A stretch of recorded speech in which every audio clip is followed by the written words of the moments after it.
Assalamualaikum warahmatullahi wabarakatuh. Alhamdulillah, hamdan wa syukrulillah, salatan wa salaman ala Rasulillah Mustafa Sayyidina Muhammadin wa ala alihi wa sahbihi ajma'in. Amma ba'd. A'udzu billahi minasyaitonir rajim. Bismillahirrahmanirrahim. Inna ad-dina indallahi Islam liyudhhirahu 'ala ad-dini kulli wa kafa billahi shahida. Saudaraku sekalian yang saat ini bersama-sama kita akan melaksanakan dan menyaksikan saudara kita, salah satu warga ORT 6 yang berdomisili di Yola 28 akan mengucapkan dua kalimat syahadat dengan kita saksikan bersama bahwa hidayah Allah Subhanahu wa taala hadir bersama beliau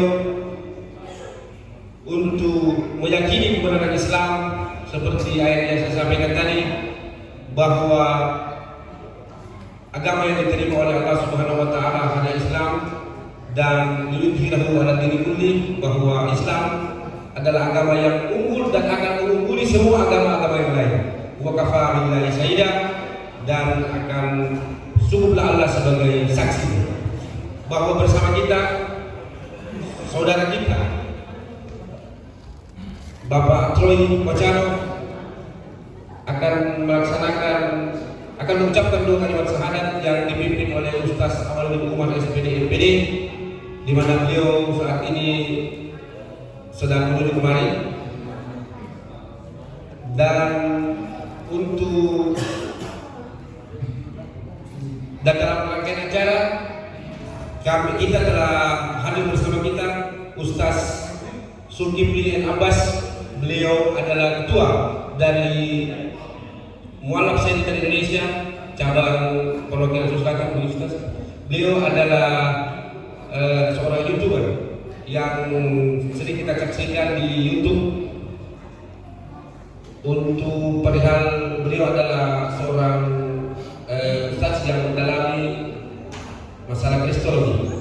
Jadi terus untuk saudara kita Bapak Troy Wacano, kami hadir bersama kita Pak Zulkifli Abbas, Ustaz Zulkifli Abbas, untuk memberikan ujangan dan untuk lebih memantapkan bahwa saudara kita ini adalah mualaf. Untuk mempersingkat waktu, kami akan memberikan kesempatan kepada beliau dan kepada Ustaz Zulkifli Abbas. Kami persilakan.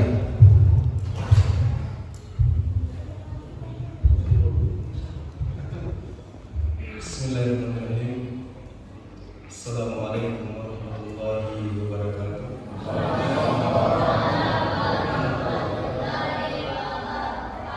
Alhamdulillah, sahabat kita sekalian, puji syukur kita panjatkan kehadirat Allah Subhanahu wa taala dari tempat yang berkah ini, dan juga taufik dari Allah kita dikumpulkan untuk menjadi saksi buat saudara kita yang akan menjadi pengikut Nabi Isa alaihissalam yang sejati dan meninggalkan ajaran yang sebenarnya adalah ajaran antikris atau anti terhadap ajaran Nabi Isa alaihissalam. Saya juga mengajak kepada sahabat kita sekalian, mari kita senantiasa memberikan salawat dan juga berseru kepada junjungan kita Rasulullah Muhammad sallallahu alaihi wasallam, Nabi yang sudah dinubuatkan, Nabi yang sudah diramalkan oleh para nabi dari kitab-kitab sebelum Al-Quran yang Karim. Alhamdulillah, sahabat kita sekalian yang saya hormati, para ustaz, orang tua saya yang ada di sini, sahabat-sahabat saya, juga ibu-ibu yang tidak kalah antusiasnya menyaksikan prosesi bersyahadatnya saudara kita. Mungkin terlebih dahulu saya perkenalkan diri.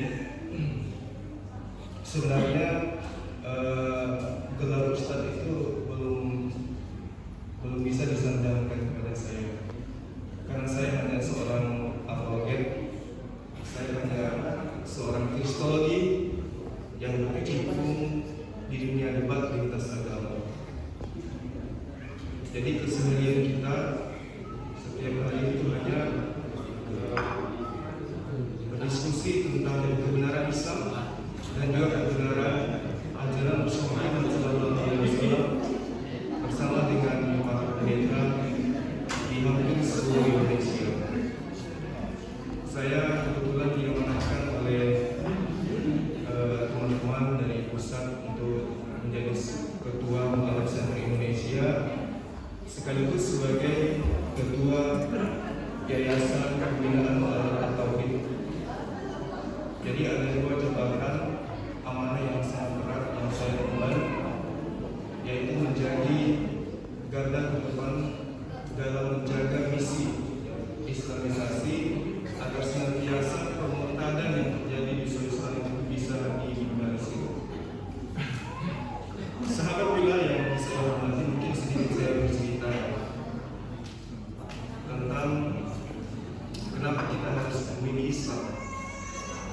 Apa sih kebenaran Islam itu? Yang kita tahu selama ini adalah di dalam Al-Quran sebagaimana yang dibacakan oleh Ustaz kita, inna dina adalah Islam. Agama yang paling mulia adalah ajaran agama Islam. Itu yang kita tahu, karena kita adalah penganut Islam. Tetapi di luar Islam, itu juga mereka mengakui bahwa satu-satunya jalan keselamatan itu adalah menjadi Kristiani atau menjadi seorang Buddha.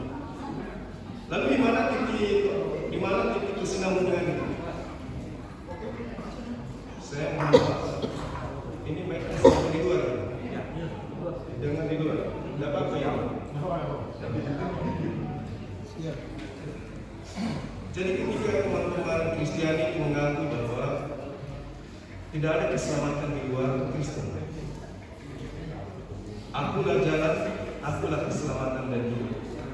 Tidak ada orang yang sampai kepada Allah kalau tidak melalui Isa alaihissalam. Itu diterangkan di dalam Yohanes.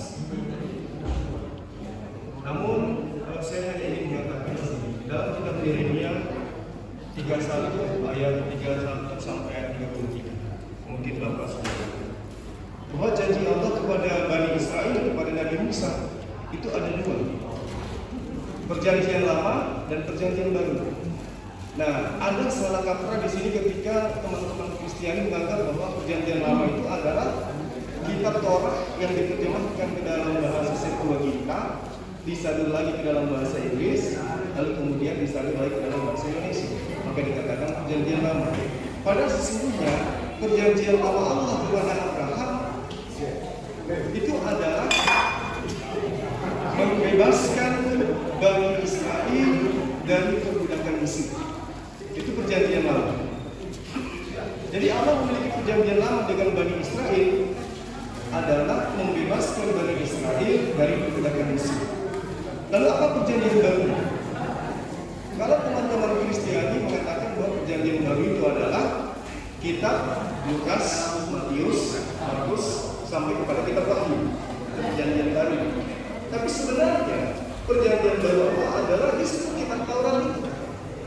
Coba kalau misalnya kita ada gospel ini ada kitab, kita bisa buka di dalam Yeremia 31 ayat 33. Perjanjian baruku dengan Bani Israel adalah aku akan memasukkan hukum Taurat kepada batin setiap Bani Israel.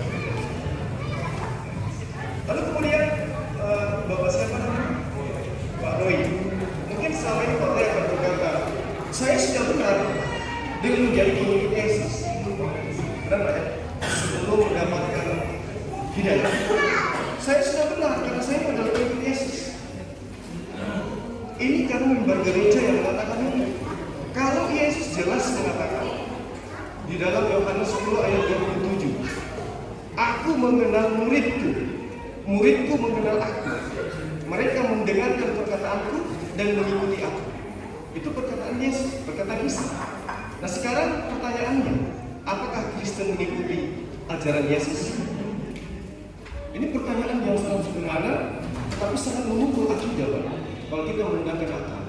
Yesus mengatakan, saya mengenal muridku, muridku mengenal saya, muridku itu mengikuti perkataan saya dan mendengarkan apa yang saya katakan. Artinya, untuk menjadi seorang pengikut Yesus, syaratnya satu, menjadi Islam. Kenapa saya harus mengatakan itu? Di dalam Lukas 24 ayat 36 sampai ayat 40, ketika Yesus dikatakan bangkit dari kematian, Pak, murid-muridnya lari tinggalkan meninggalkan dia pada saat disambut. Tolong ditutup saya kalau ada salah. Lalu kemudian di hari ketiga, di hari Minggu pagi-pagi, Yesus muncul di tengah-tengah murid. Apa yang Yesus katakan? Shalom alaikum. Dalam bahasa Islam, assalamu alaikum. Dalam bahasa akidah, Islam untuk kalian semua. Yesus ditengarai bangkit dari kematian. Konon ceritanya. Tapi ketika dia bangkit, murid-muridnya tidak senang. Murid-muridnya tidak gembira. Malah di ayat 37-nya dikatakan, murid-muridnya mengira melihat hantu. Di ayat 38, Yesus mengatakan, ada apa dengan kalian? Saya inilah Yesus. Kalau tidak percaya, berikan saya ikan goreng. Coba buka nanti kitabnya. Jadi kemudian murid-muridnya kasih ikan goreng. Ikan goreng Yesus makan untuk apa? Membuktikan dirinya bukan hantu atau membuktikan dirinya Tuhan? Kesimpulannya dengan logika kita, Yesus makan ikan goreng di tengah-tengah Hawariun untuk membuktikan bahwa dirinya bukan hantu. Berarti Yesus tidak bangkit dari kematian. Berarti konsep bangkit dari kematian yang menebus dosa itu, saya boleh katakan hoax. Lalu apa kaitannya dengan Islam? Di dalam Yohanes 16 ayat 7 sampai ayat 15, Yesus berpesan kepada murid, aku akan minta kepada Bapa, aku akan pergi. Namun sebelum aku pergi, aku akan minta kepada Bapa. Apa yang diminta Yesus? Aku akan minta kepada Bapa seorang penolong lain yang akan mengajarkan segala sesuatunya yang berkaitan dengan segala kebenaran. Segala kebenaran itu apa? Hukum-hukum, keadilan, dan penginsapan dunia akan dosa. Itu satu poin. Lalu kemudian di ayat selanjutnya dikatakan, jika hidup keberagamaanmu tidak lebih baik daripada ahli Taurat, maksudnya orang Bani Israel, pengikutnya Nabi Musa, kata Yesus ini kepada Bani Israel. Jika hidup keagamaanmu tidak lebih baik dari mereka, maka engkau tidak akan masuk ke dalam kerajaan Allah. Apakah Kristen sudah lebih baik daripada ahli Taurat? Tidak. Apa alasannya, Pak? Di dalam Matius 7 ayat 17 sampai 19, Yesus mengatakan begini, jangan kamu mengira aku datang untuk meniadakan hukum Taurat. Pernah dengar, Pak ya? Sesungguhnya aku datang bukan untuk menghilangkan, tetapi untuk menggenapi. Ayat 18, barang siapa yang menghilangkan hukum Taurat, lalu kemudian mengajarkan kepada orang lain, maka dia akan menempati tempat terendah di kerajaan Allah. Apa itu? Neraka. Ayat 19, namun barang siapa yang mengajarkan hukum Taurat dan mengajak orang lain untuk melakukannya, maka dia akan menempati tempat tertinggi di kerajaan Allah. Pertanyaannya, apakah umat Kristen melakukan itu? Tidak. Apa alasannya? Roma 10 ayat 9 dikatakan begini, jika engkau berkata dengan mulutmu bahwa Yesus itu adalah Tuhan, maka engkau akan diselamatkan. Betul, Pak?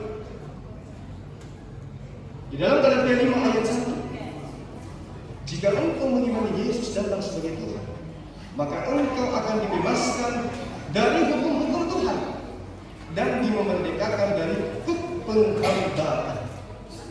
Jadi kalau kita percaya Yesus itu adalah Tuhan datang dalam form manusia, sebagaimana yang tertulis dalam Yohanes 1 ayat 1, pada mulanya adalah firman, firman itu bersama-sama dengan Allah, dan firman itu adalah Allah.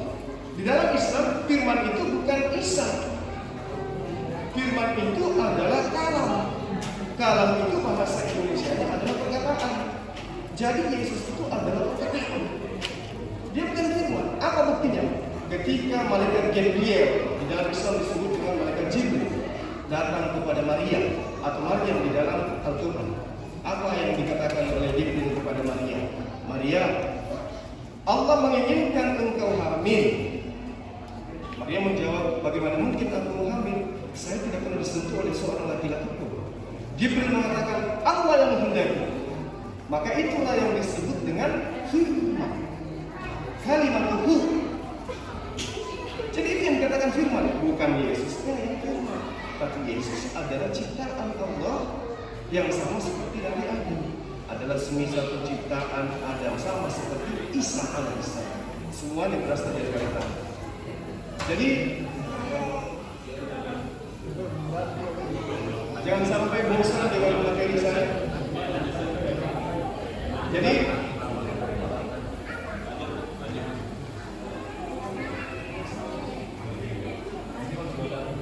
baik. Jadi ketika dikatakan bahwa di dalam Matius, dalam kitab Matius dikatakan bahwa Yesus yang berkata kepada pengikutnya, masih banyak yang ingin saya ajarkan kepadamu, tetapi saatmu untuk saat ini belum mampu untuk menanggungnya. Pernah baca ya itu? Jadi Yesus mengatakan kepada pengikutnya waktu itu, masih banyak yang ingin saya ajarkan, tetapi kamu belum sanggup untuk menanggungnya. Tetapi ketika dia datang, yaitu seorang penolong lain, dialah yang akan mengajarkan segala sesuatunya yang berkaitan dengan hukum-hukum keadilan dan penyiksaan dunia akan dosa.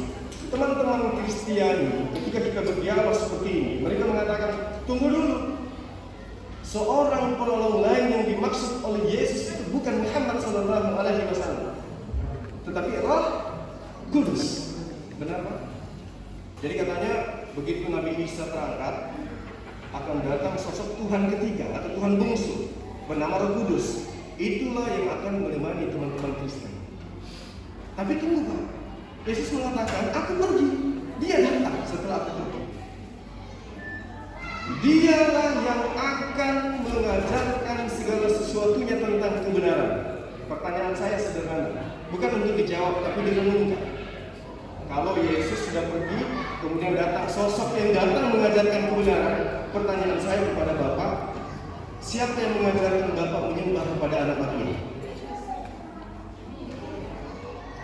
Bapak bisa jawab, tidak ada. Karena dalilnya tidak ada. Bapak mencari dari kitab Kejadian sampai kitab Wahyu, Yesus tidak pernah mengajarkan untuk menyembah kepada dirinya. Yesus malah mengatakan dalam Markus 12 ayat 9, Shema Israel, Adonai Elohim, Adonai Echad, di dalam bahasa Ibrani. Wahai Bani Israel, wahai Bani Israel, wahai keturunan Ishak dan Yakub, dengarlah seruanku, Tuhan Allah kita, Tuhan itu esa. Ending dari pengajaran Yesus ketika dia menjadi guru, di dalam Yohanes 13 ayat 13, kamu menyebut aku guru dan tuan dan Tuhan, dipresetkan oleh Lembaga Alkitab Indonesia. Kamu menyebut aku guru dan Tuhan, padahal yang benar adalah Mar atau Adonai. Mar atau Adonai itu artinya Tuhan. Sama ketika kita menyebut Rasulullah Muhammad SAW Sayyid. Sayyid itu Tuhan. Nah, dari dasar Tuhan itulah kemudian Yesus berubah, dilantik menjadi Tuhan. Nah, Yesus mengatakan di dalam Yohanes 17 ayat 3, hidup kekal itu adalah engkau mengenal satu-satunya Allah yang benar dan mengenal aku sebagai utusan Allah. Hidup kekal itu, coba yang ada yang punya HP, dibuka di Yohanes 17 ayat 3. Yesus mengatakan hidup kekal itu adalah mereka Bani Israel mengenal engkau satu-satunya Allah yang benar dan mengenal aku sebagai utusan Allah. Lalu kemudian umat Islam, kalau saya tanya dari ujung sini sampai ujung sana, apakah teman-teman Muslim mengimani Isa alaihissalam sebagai Rasulullah? Jawabannya pasti dia. Apakah teman-teman Muslim mengakui bahwa Allah satu-satunya Allah pencipta alam semesta? Jawabannya pasti dia. Lalu bagaimana dengan umat Kristen? Apakah mereka berani mengakui satu-satunya Tuhan yang benar adalah Bapa yang ada di surga? Tidak mungkin. Kenapa? Karena ada sekutu-sekutu lain. Ada Yesus Kristus, ada Roh Kudus. Benar Pak? Maka disebutlah berdoalah kepada Tuhan dalam nama Yesus dan juga Roh Kudus. 3 oknum. Di dalam Yohanes 10 ayat 5, di situ dikatakan bahwa ada 3 yang bersaksi di dalam surga. Pertama Bapa, kedua adalah Yesus Anak, yang ketiga adalah Roh Kudus. Berarti ada 3 oknum, 3 pribadi, 1 hakikat. Padahal salah. Manusia hakikatnya manusia. Roh hakikatnya roh. Sang pencipta alam semesta laisa kamitslihi syai'. Tidak ada yang serupa dengan Dia. Jadi kalau kita mengatakan Allah itu roh, salah. Kita mengatakan Allah itu manusia, lebih salah lagi. Jadi tidak ada jalan kebenaran menuju ke sana. Lalu kenapa kemudian teman-teman Kristen itu susah mendapatkan hidayah? Pada hampir 100 meter ada masjid, 100 meter ada masjid, dan hampir 5 kali semalam itu digaungkan nyanyi yang baru bagi Allah.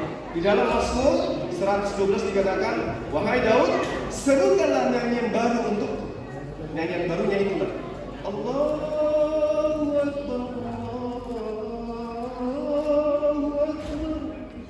Nyanyian itu tidak pernah dilantunkan oleh nabi-nabi sebelumnya. Jadi nubuatan tentang nyanyian baru bagi Allah diserukan oleh masjid-masjid sebagai baitullah, sebagai bait Allah. Jadi tidak ada jalan selain menuju kepada Allah kecuali Islam. Nah, pertanyaannya, apakah Abraham, apakah Ishak, apakah Yakub, apakah Musa, Daud, Salomo, Yesus mengajarkan Islam? Ya. Yesus, Musa, Abraham, semuanya mengajarkan Islam. Apa Islam itu? Berserah diri pada Sang Pencipta alam semesta. Yesus mengatakan tidak setitik pun dihilangkan dari hukum Taurat. Coba dibuka di kitabnya. Matius 5 ayat 18. Tidak setitik pun dihilangkan. Ustaz sudah datang? Belum.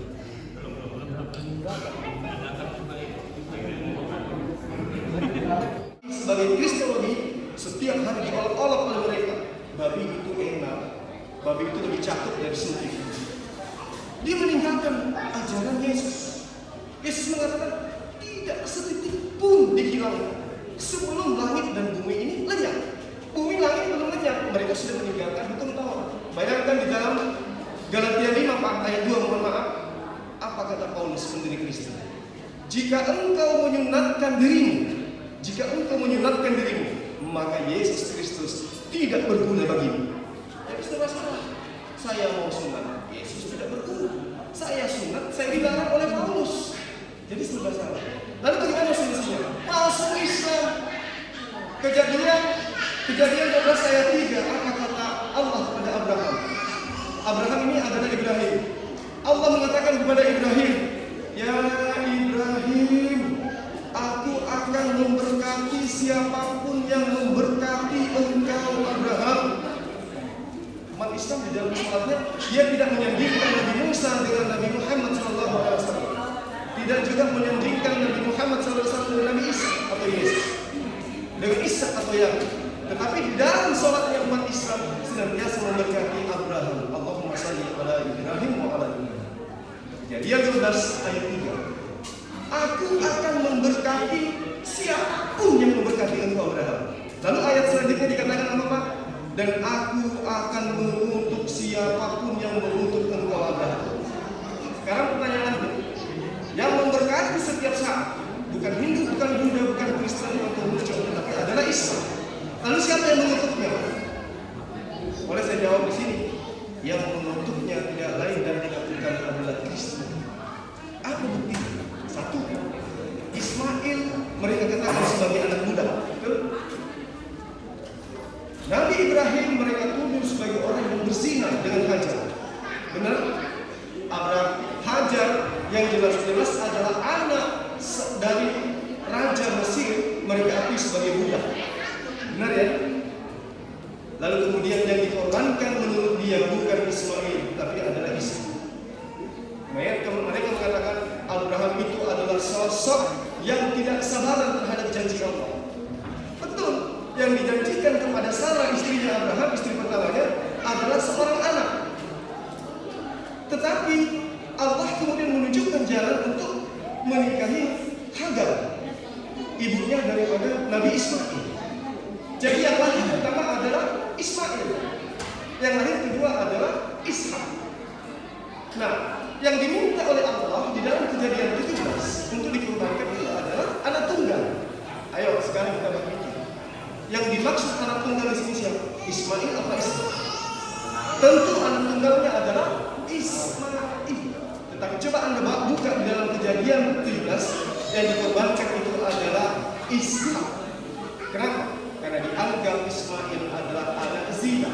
Kalau Ismail anak zina, berarti Nabi Ibrahim mereka tuduh sebagai pezina, berarti dikutuk. Karena itulah kemudian kenapa teman-teman Kristiani susah mendapatkan hidayah, karena dia dikutuk oleh Allah.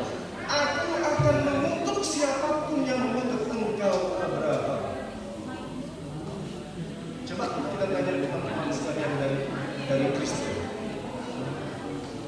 berapa Tuhanmu? Jawabnya satu. Benar Pak ya? Bapak kalau saya tanya Tuhan Bapak berapa? Satu kan? Siapa Tuhan Bapak? Bapak yang ada di surga. Yesus mau dikemanakan? Roh Kudus mau dikemanakan? Apakah Yesus juga Tuhan? Ya. Apakah Roh Kudus juga Tuhan? Ya. Apakah Bapak juga Tuhan? Ya. Ada berapa Tuhan? 3. Berapa Tuhan? 1. Bapak, kenapa dikutuk oleh Allah? Kejadian 17 ayat 14. Barang siapa di tengah-tengahmu tidak mengenapkan dirinya, maka dia harus dilenyapkan dari bangsanya.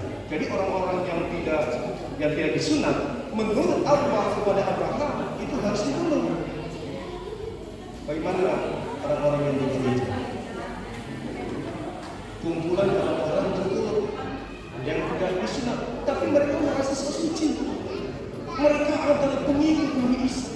Islam ini adalah ajaran yang suci. Yang suci itu mereka. Padahal bersunat pun tidak.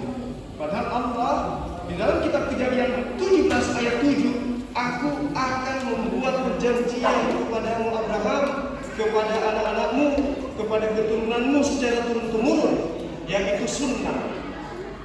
Jadi sunnah itu wajib dipenuhi.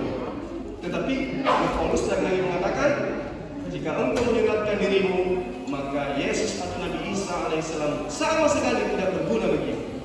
Jadi wajar kalau teman-teman Kristen bersunat, karena dia menggunakan ucapan Paulus. Lalu bagaimana dengan siapa Paulus ini? Ya sedikit saya ulas sebelum Paulus kita datang. Paulus ini adalah murid dari Gamaliel. Dia itu adalah ahli Taurat. Makanya Al-Quran itu sering memperingatkan, wahai ahli kitab, wahai ahli kitab. Sering diingatkan. Kenapa? Karena yang merubah kita sebelumnya adalah ahli kitab sendiri. Dalam surah Al-Baqarah ayat 79, celakalah mereka orang-orang yang membuat Alkitab dengan tangan mereka sendiri, lalu mereka mengaku itu dari Allah, pada sesungguhnya itu bukan dari Allah, padahal itu adalah berasal dari tangannya sendiri. Nah itulah yang dimaksud oleh Nabi Isa alaihissalam sebagai nabi-nabi palsu. Jadi ketika Nabi Isa alaihissalam itu mengajarkan kebenaran kepada Bani Israel, dia mengingatkan kepada Bani Israel untuk berhati-hati kepada nabi palsu. Nah lagi-lagi, apalagi Kristen menuduh bahwa nabi palsu itu adalah Rasulullah Muhammad SAW.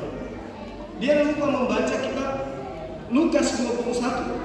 Di Lukas 21 ayat 8 dikatakan, wahai murid-muridku, waspadalah kalian, akan datang sosok pengajar-pengajar palsu yang membawa-bawa namaku, dan jika ada yang berkata ada Yesus di sini, ada Yesus di sana, jangan kau percaya.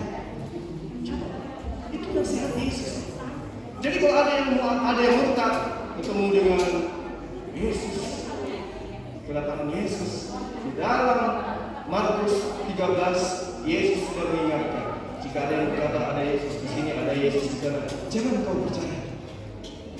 Jadi kalau ada yang mengatakan kayak Cornelius, kayak yang baru-baru murtad ini, Cornelius, Saifuddin Ibrahim, yang pernah saya tanyai, kalau betul antum itu paham tentang gospel, tunjukkan satu ayat yang mana seruan Yesus itu ditujukan kepada Kristen.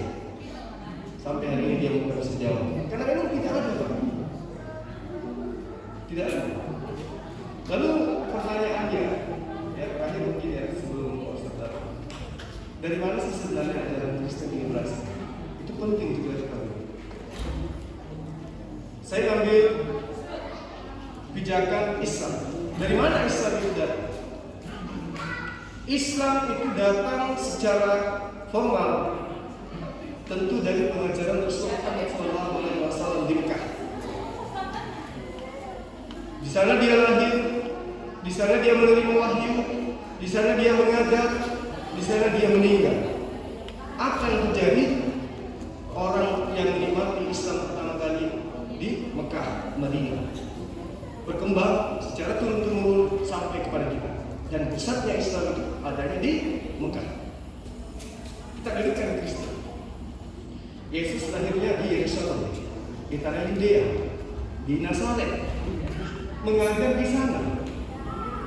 Benar Pak? Di tengah raya meninggal di sana. Lalu Kristen ini muncul dari mana? Munculnya dari Romawi, munculnya dari Vatikan, munculnya dari Herodes Kristoa, munculnya dari politeisme. Lalu kenapa bisa membusi masuk ke dalam ajaran Islam? Karena pada saat itu tanah Yerusalem, tempat Nabi Isa alaihissalam berdakwah, itu dijajah oleh Romawi. Dijajah oleh Romawi. Maka konsep pagan, ajaran penyembahan roh-roh itu berkuasa pada masa itu. Sehingga Nabi Isa alaihissalam dikejar-kejar sama penguasa. Sekarang pertanyaan sederhana, ketika Belanda datang ke Indonesia, kita dijajah Pak ya? Apakah ketika penjajah mengajarkan ajaran Kristen, kita mau ikut kepada agama penjajah yang nyata-nyata menjajah kita? Tentu tidak. Itulah yang terjadi.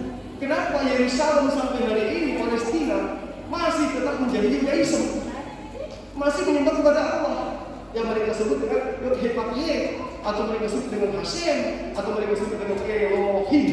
Kenapa tetap menyembah kepada Allah? Kenapa tidak menyembah kepada Yesus? Katanya Yesus lahirnya di sana, ngajarnya di sana, bangkitnya di sana. Kalau murid-muridnya Hawariyun ini mengikuti ajaran Yesus dan ajarannya itu adalah Kristen, maka ke-12 muridnya, keturunannya secara turun-temurun akan menjadi Kristen hari ini. Kenapa? Tapi ternyata terjadi. Kristen itu malah berkembang di Roma, berkembang di Eropa. Kenapa? Karena sebelum Nabi Isa lahir, ajaran yang berkembang pesat pada saat itu adalah ajaran politeisme. Apa ajaran politeisme itu? Ajaran penyembahan terhadap dewa-dewa. Makanya ada 25 Desember, ada pohon cemara. Benar Pak ya? Itu dari mana? Apakah ada pohon cemara di Yerusalem? Apakah ada perayaan Tuhan mati, bangkit di Yerusalem? Tidak ada. Semua apapun perangkat yang ada di Kristen itu asal usulnya dari Romawi. Lalu bagaimana untuk menggencarkan serangannya? Mereka mengambil kitab Perjanjian Lama atau kitab Tanakh atau kitab Taurat, mereka terjemahkan ke dalam bahasa Septuaginta, bahasa Yunani, ke bahasa Inggris, masuk ke bahasa Indonesia. Yang tadinya Theos berubah menjadi Allah. Yang tadinya Apostolos berubah menjadi Rasul. Yang tadinya Gospel berubah menjadi Alkitab. Andai saja sahabat-sahabat Kristen atau pemuka-pemuka Kristen mau jujur mendudukkan asal usul kitab mereka, ajaran mereka, jangan mencomot kata Allah dengan sebutan Allah, jangan menyebut kata Alkitab, jangan menyebut kata mujizat, jangan menyebut kata Nabi, jangan menyebut kata Rasul, maka tentu tidak ada perdebatan antara kami apologet dengan orang Kristen. Silakan dengan Kristen Anda dengan menggunakan bahasa Yunani menyebut Paulus dengan sebutan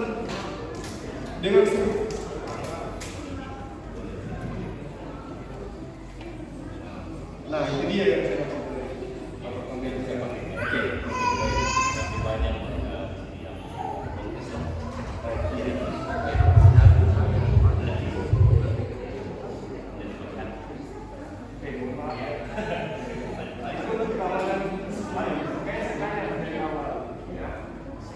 Jadi ketika ajaran politeisme ini, penyembahan terhadap roh ini masuk menguasai tanah Yudea, Nabi Isa cuma 12. Apa bisa tetap melawan kekuatan Romawi yang lebih kuat? Tak mungkin. Maka dari itulah kemudian konsep pemahaman politeisme berubah menjadi agama Kristen. Pertanyaannya, Romawi itu adalah bangsa yang besar, berkuasa, sangat berkuasa. Kemana ajaran mereka kok tiba-tiba hilang? Politeisme kemana? Hellenisme Stoa kemana? Kita cari akarnya. Coba kita lihat di dalam Yohan, di dalam Wahyu 5 ayat 6. Masih ada di dalam kitab teman-teman. Apa katanya? Di tengah tua-tua itu ada hewan-hewan berupa anak domba disembelih, bertanduk 7 dan bermata 7. Dan itulah ketujuh roh Tuhan yang diutus ke bumi. Berarti Tuhan yang Kristen, Pak, kalau mau jujur, ada 7. Buka Wahyu 5 ayat 6. Ada 7 roh. Makanya teman-teman Kristen itu Tuhannya apa? Tuhannya roh. Allah itu adalah roh, katanya. Allah itu adalah roh, maka sembahlah Allah di dalam roh dan kebenaran. Benar, Pak? Sementara dalilnya jelas Wahyu 5 ayat 6 bahwa roh binatang bertanduk 7, bermata 7, dan itulah ketujuh roh Tuhan yang diutus ke muka bumi. Jadi kalau mau jujur, sembahan Kristen itu berupa roh. Nah, kaitannya dengan paganisme berarti kan simpel. Kemana perginya ajaran Romawi yang begitu hebat, yang begitu dahsyat? Kemana perginya? Ternyata mereka membusi masuk ke dalam pengajaran Kristen. Mereka bersih. Makanya Kristen itu cepat berkembang. Siapapun penjahat yang datang yang diajarkan adalah Kristen. Karena kenapa? Mereka adalah ajaran paganisme sebelum Nabi Isa datang. Makanya sekarang Yudaisme itu orang-orang Yahudi itu ketawa kalau dibilang mereka itu adalah selanjut tongkat estafet pengajaran Nabi Musa. Ketawa, Pak. Tapi kita yang ada di Indonesia ini yang tidak paham, diajari bahwa Yesus itu adalah inkarnasi Allah. Yesus itu adalah inkarnasi daripada Allah yang datang dalam rupa manusia. Kita yang tidak tahu itu gampang dibohongi. Makanya sasaran mereka kristenisasi ketika ada bencana, mereka datang. Ada huru hara, mereka datang. Baru-baru ini tim kita di Mamuju, gontok-gontokan, mereka memberikan santunan dan juga memberikan tempat berupa tempat ibadah. Mereka kumpul di situ. Mereka berikan wejana. Yesus itu maha kasih. Dengan kasihnya Anda bisa diselamatkan dan seterusnya. Kami datang, kami datang. Kami berhenti, kami hentikan aksi itu. Kami katakan, jangan pernah kamu mengajarkan agama kepada orang yang sudah punya agama. Kalau Anda ingin punya pengikut, di dalam Matius 28 ayat 19 ayat 20, pergilah ke seluruh dunia, beritakan Injil, sampaikan kepada seluruh makhluk. Jadi kalau semua manusia sudah punya agama, masih banyak makhluk lain yang belum beragama. Silakan Anda injili kambing, injili ayam. Karena itu adalah amanat. Matius 28 ayat 19, pergilah ke seluruh dunia, beritakan Injil kepada seluruh makhluk. Ustaz ini sudah apa? Ya. Jadi saya kira itu, sahabat kita sekalian, sedikit informasi ya tentang ajaran Kristen. Alhamdulillah, kami baru-baru ini ada kontrak tempat di dalam untuk meja dunia yang baru.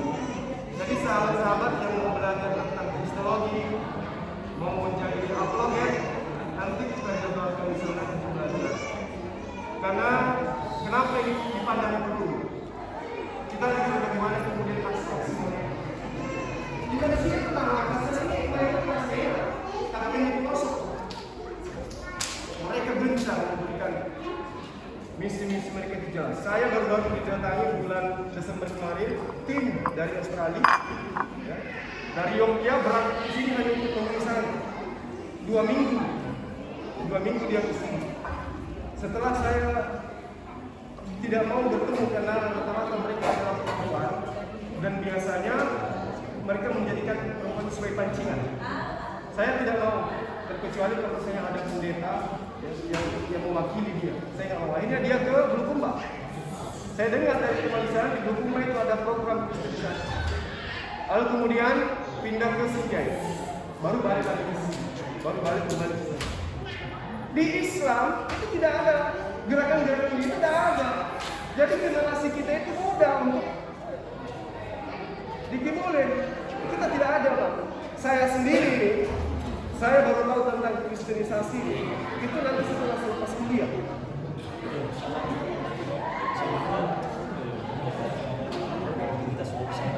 Baik, jadi sahabat kita sekalian, beliau sudah ada. Terima kasih atas perhatiannya. Mohon maaf ketika ada kata-kata saya yang salah, ada kata-kata yang kurang. Lebih dari kurangnya mohon dimaafkan. Wabillahi taufiq hidayah. Salam satu tuhan. Assalamualaikum. Saudara Troy Wacano, hari ini tanggal 12 Februari 2021 bertepatan dengan tanggal 30 Jumadil Akhir. Saudara, apakah ingin masuk ke dalam agama Islam? Iya. Apakah ada alasan yang menyebabkan saudara masuk Islam? Apakah ada yang paksa atau kesadaran sendiri? Kesadaran sendiri. Ya. Jadi disaksikan oleh 2 orang saksi dan seluruh jamaah yang hadir bahwa saudara Troy Wacano ini ingin masuk Islam karena kesadaran sendiri, tidak ada yang memaksa, Dan itu sudah kami. ya. Dalam agama kami ya, ini adalah sebuah hidayah, petunjuk dari Allah Subhanahu Wa Taala untuk saudara memeluk agama Islam. Ya, jika saudara setelah masuk Islam, saudara mau menggunakan nama Troy Wacano atau mengganti nama baru? Mengganti nama baru. Nama apa itu, Pak? Abdul Rahman. Abdul Rahman. Insya Allah.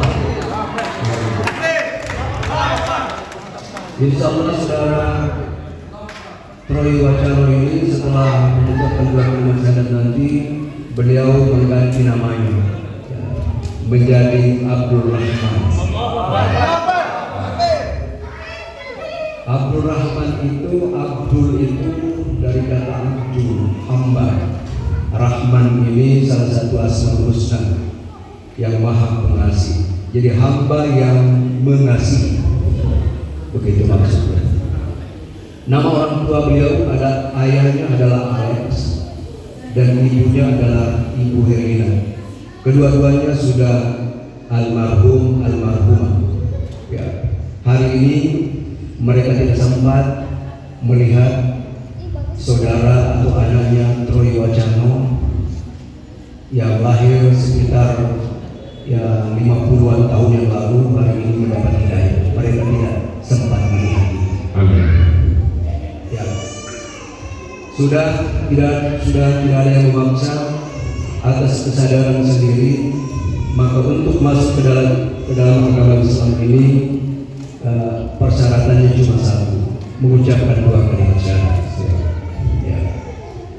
Jadi saudara saksi dan hadirin semua, kita sama-sama mendengarkan ucapan 2 kalimat syahadat dari saudara Troy Wacano.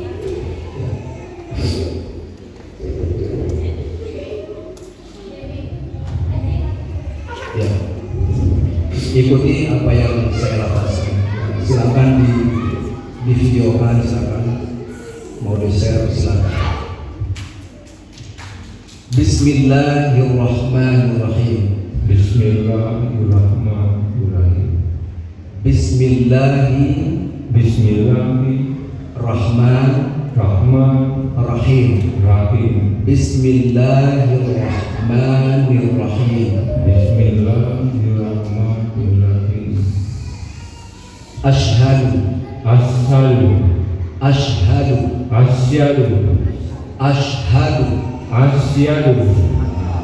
pelan-pelan ya.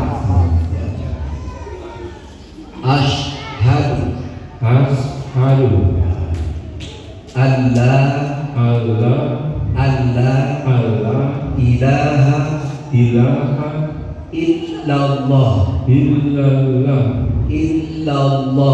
illallah wa ashhadu wa ashhadu wa ashhadu wa ashhadu wa ashhadu wa ashhadu wa ashhadu wa ashhadu anna anna Muhammadan Rasulullah. Sekali lagi Pak.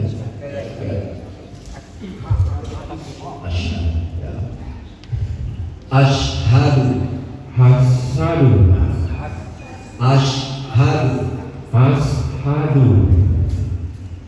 alla ilaha illallah wa ashhadu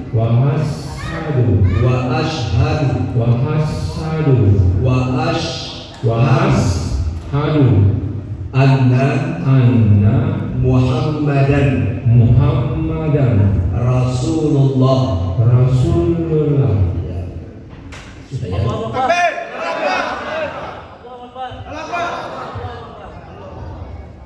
Aku bersaksi bahwa tidak ada Tuhan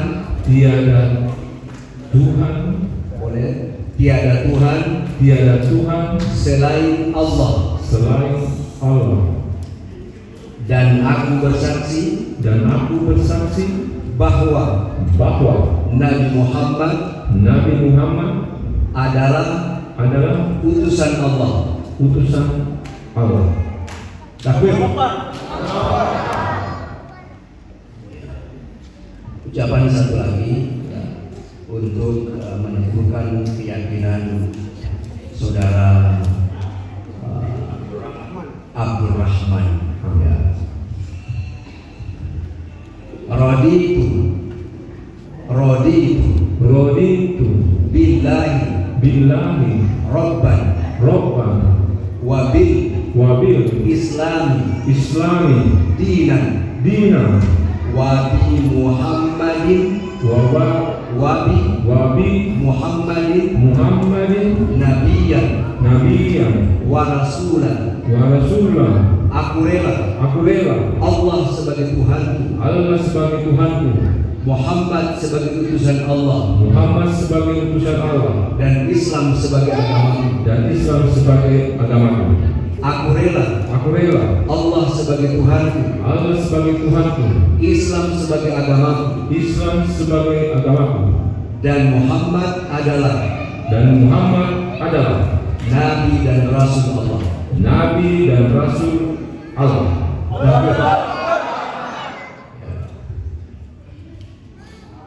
Demikian ucapan dua kalimat syahadat dan sebuah pengakuan tentang keislaman saudara Troy Wacano.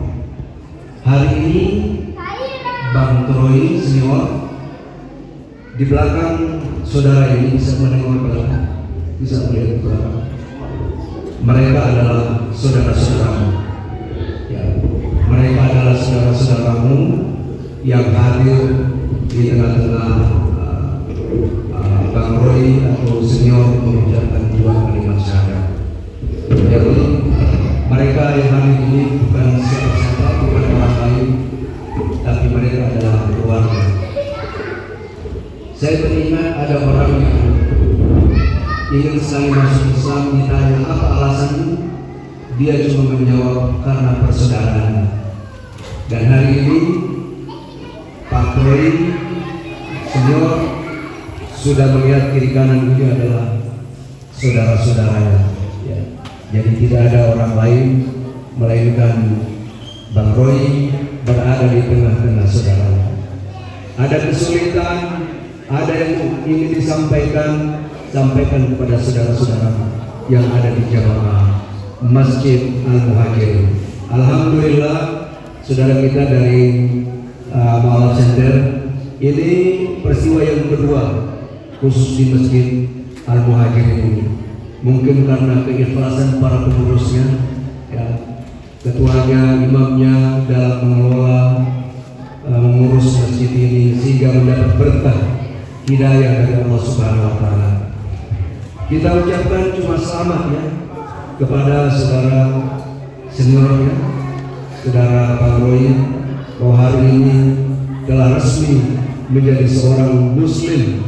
Kami harapkan adalah muslim yang istiqamah, ya, istiqamah, ya, teguh pendirian, tetap pada pendirian. Sekali la ilaha illallah sampai mati la ilaha illallah. Amin ya rabbal alamin. Mari kita mendoakan untuk kita semua, terkhusus saudara Abdul Rahman. A'udzubillahi minasyaitonir rajim. Bismillahirrahmanirrahim. Alhamdulillahirabbil alamin hamdan yuwafi ni'amahu wa yukafi mazidah. Ya Rabbana lakal hamdu kama yanbaghi li jalali wajhikal karim wa 'azimi sultanik. Allahumma shalli ala sayyidina Muhammad wa ala ali sayyidina Muhammad. Allahumma ya Allah, hari ini Engkau menyaksikan ada orang yang tersesat dari jalan, tapi dia telah kembali ke jalan yang benar, Shiratal Mustaqim. Maka ya Allah, kami yang hadir ini sebagai saudara-saudaranya memohon pertolongan-Mu untuk membimbingnya, membimbing saudara Abdul Rahman. Tunjukilah dia di mana jalan yang lurus itu. Kami tidak mengharap Engkau menunjukkan di mana yang jalan yang lurus, tapi kami hamba-Mu, saudara-saudaranya, memohon kepadamu antar serta dia di mana jalan yang lurus ini. Allahumma ya Allah, berilah kami semua yang hadir pada hari ini hidayah, sebagaimana Engkau telah memberikan hidayah kepada saudara kami Abdul Rahman. Semoga hidayah itu senantiasa menjadi pelindung perisai kami di yaumil kiamat terhadap api neraka ya Allah. Allahumma ya Allah, salam dan salawat kami kirimkan untuk baginda kami Nabi Muhammad sallallahu alaihi wasallam. Semoga syafaat diberikan kepada kami, kepada saudara kami Abdul Rahman di yaumil kiamat. Ya Allah, teguhkanlah pendiriannya, berikanlah dia istiqamah, jalan yang lurus, hingga dia tidak lagi tersesat dari jalan ya Allah.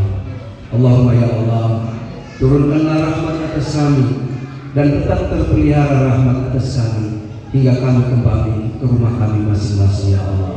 Rabbana atina fid dunya hasanah wa fil akhirati hasanah wa qina adzabannar. Subhana rabbika rabbil izzati amma yasifun wa salamun alal mursalin walhamdulillahi rabbil alamin.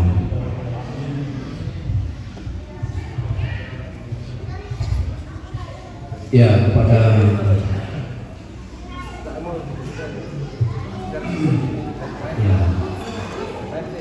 ya silakan saudara-saudara yang ingin menyerahkan secara sesuatu segala ya hal-hal sesuatu